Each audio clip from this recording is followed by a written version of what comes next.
Established in 2023, the Leesburg Special Events Department plans, hosts, and executes some of the city's biggest events. Now gearing up for its second Bike Fest, we're taking a look inside the Special Events Department on today's edition of Inside Leesburg.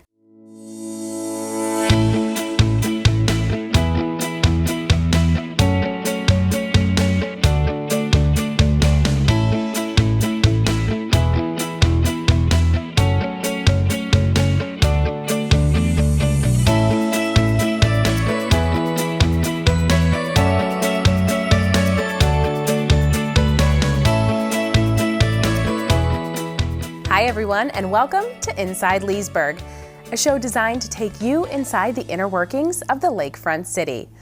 On today's episode, we're talking city events. In 2023, the Leesburg Partnership, a staple in the community for nearly 30 years, was dissolved following financial struggles brought on by the pandemic. The nonprofit was Leesburg's Main Street program, which exists all over the country to re-energize, strengthen, and support downtowns and neighborhood commercial districts. The partnership hosted most of Leesburg's big events, including the Christmas Parade, the July 4th fireworks, and of course, Lake County's premier event, Bike Fest. After the partnership was dissolved, the city picked up some partnership functions through a transfer of assets agreement.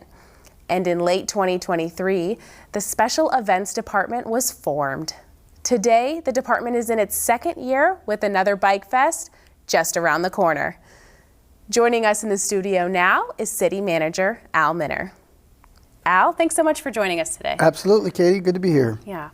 So take us back to 2023. I want to give our viewers a little insight into how we got here.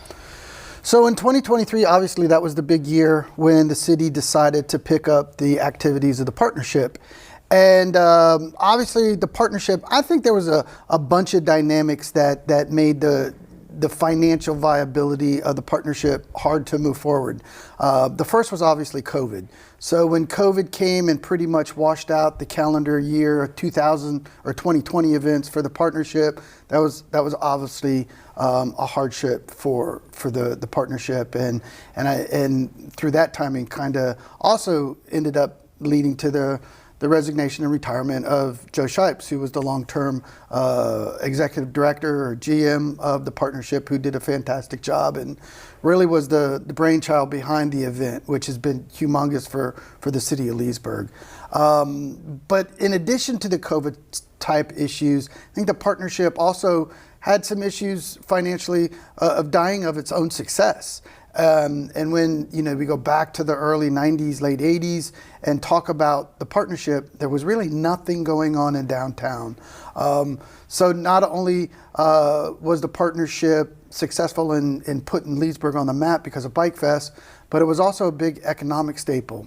And there weren't a lot of businesses in downtown that could compete with Bike Fest during those sales. So Bike Fest not only suffered from COVID, but as it got successful, it drew in more and more businesses to the downtown, which also started, I think, affecting the partnership financially. So the big hit, obviously, COVID. 2020 was a wash. The partnership board, after Joe retired, hired Joni.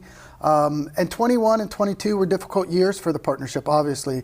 There was the shift of the partnership to November. Or the shift of the Bike Fest to November, rather. But there was and then a shift back to Bike Fest. But ultimately, I think the partnership executive board and board of directors just felt that the profitability of Bike Fest long-term wasn't there. In the heyday, Bike Fest probably profited it somewhere in the neighborhood of a couple of $100,000, and then profits the last few years were down in the $25,000 to $50,000 range, and the board didn't see that as sustainable. So the executive board came to the city commission, asked about our interest.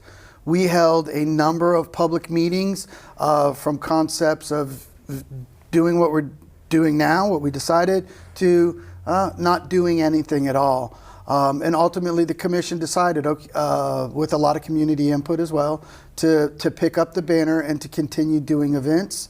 And so we worked out the asset transfer agreement. The city was, I think, a significant supporter of the partnership and Bike Fest. So it was a bit of a seamless transition. We had housed the partnership, in the Center for the Arts building, we call it there, on Magnolia. And essentially, the asset transfer agreement did a couple big things for the city. One was it transferred all the existing assets from the partnership, so their residual financials, their cash, and there was about $250,000. They shifted over to the city, and then all their equipment.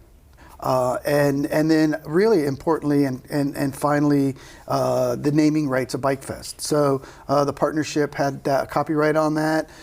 We felt like if we were going to move forward with Bike Fest on the city side, that we would want that branding. And so that branding and those copyrights came to the city. And that was all done with the transfer agreement. So once the transfer agreement was done, the city put in place the events division, which we have now.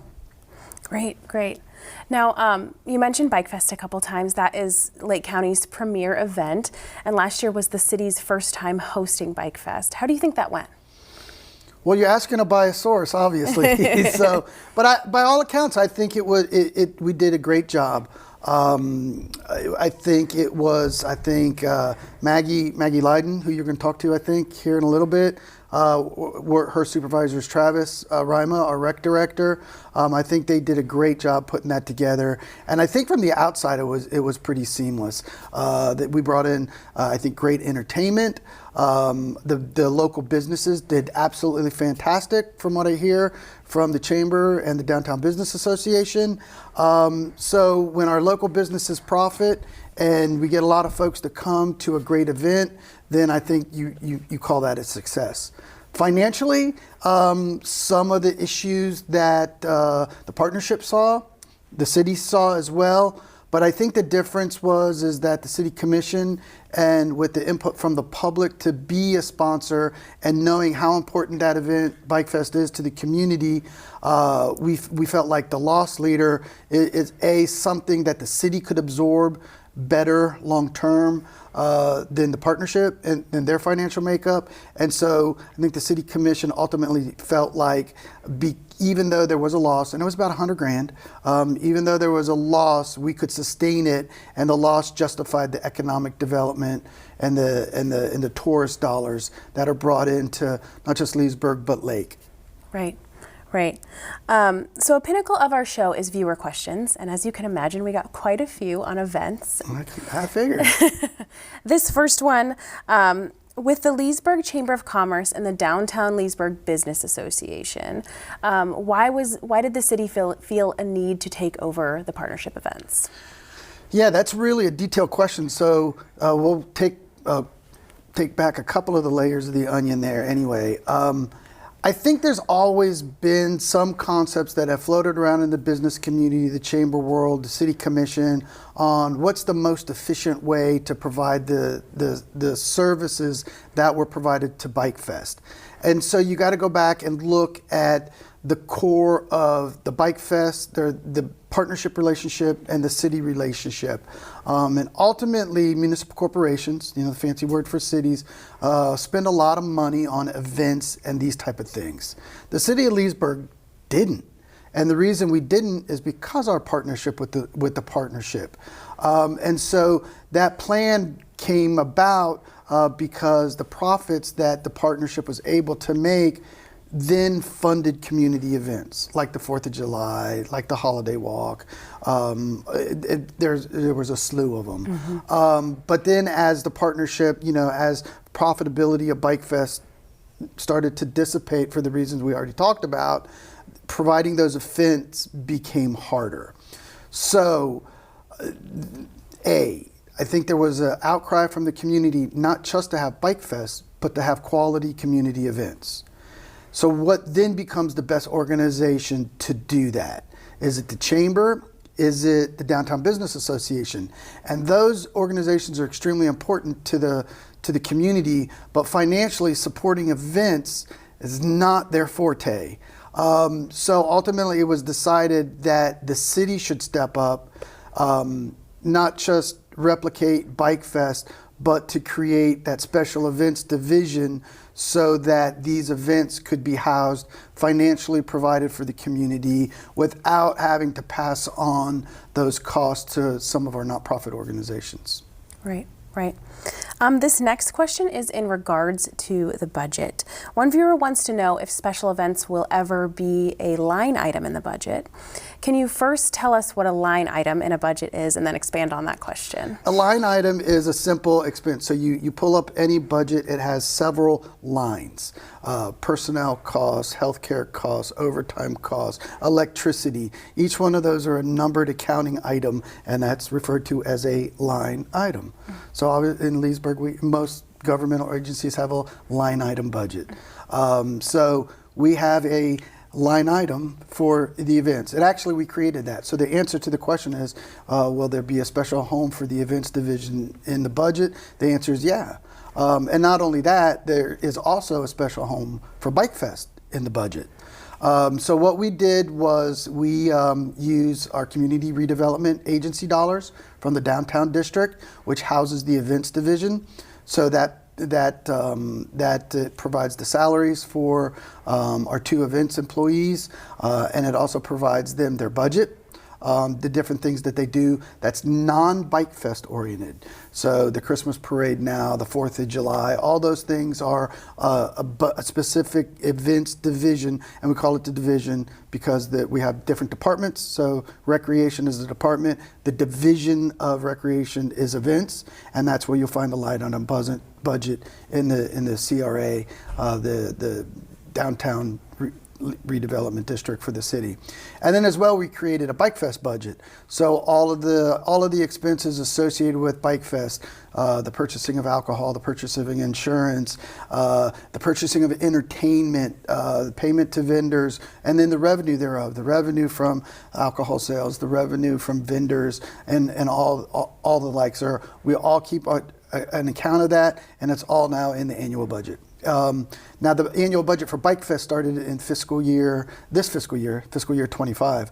So when we did it last year, there wasn't a specific budget. We amended the budget to do that, but when we put together the budget this year, we have a special home for Bike Fest and events. Great. Al, thank you so much for joining us today. Absolutely, always my pleasure. Yeah. Up next, we sit down with Special Events Manager Maggie Leiden for more on the Special Events Department, a look back at 2024 and what's on the horizon for events in 2025. We'll be right back.